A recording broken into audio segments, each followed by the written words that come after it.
Le Seigneur soit avec vous.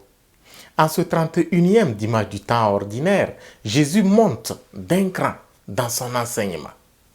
Au cours des derniers dimanches passés, nous avons vu Jésus aux prises avec les scribes, les sadducéens, les pharisiens.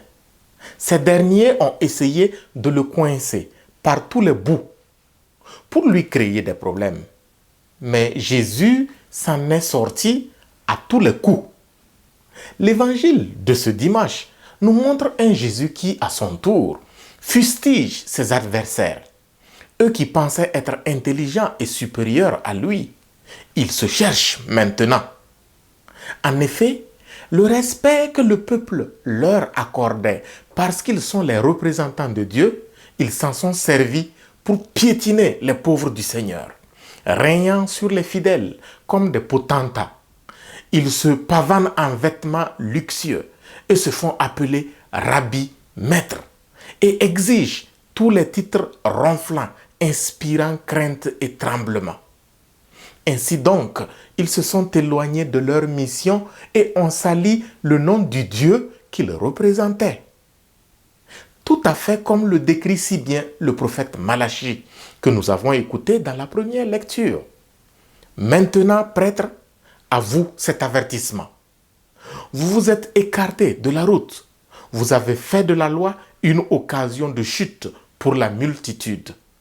Jésus a donc parfaitement raison d'ouvrir le cœur de ceux qui l'écoutent. N'appelez personne père et n'appelez personne maître. Je ne voudrais pas faire de la théologie sur ces paroles de Jésus.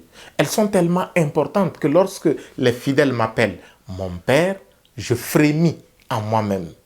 Non pas que je refuse d'être un père qui conduit dans la foi ses fils spirituels, mais parce que ce titre-là, en dehors des brebis que nous menons à la foi, peut conduire à oublier que je suis tout simplement un frère de tous ceux qui sont déjà dans la foi et qui la partagent au même titre que moi.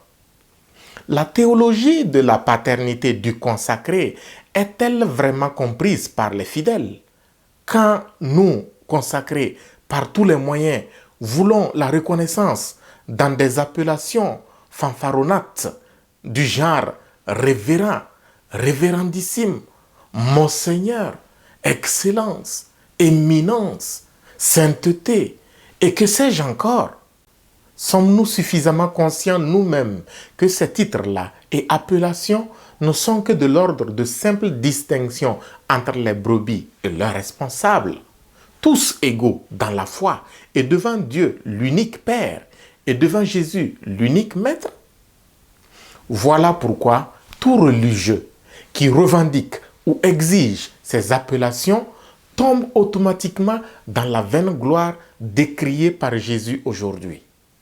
Puisse le Seigneur nous aider à intensifier davantage notre fraternité avec nos frères laïcs pour minimiser toute appellation ou toute considération qui tente à faire de nous de petits princes, des potentats, régnant en maître et seigneur sur les pauvres brebis à nous confier. Que Jésus lui-même nous y aide. Amen.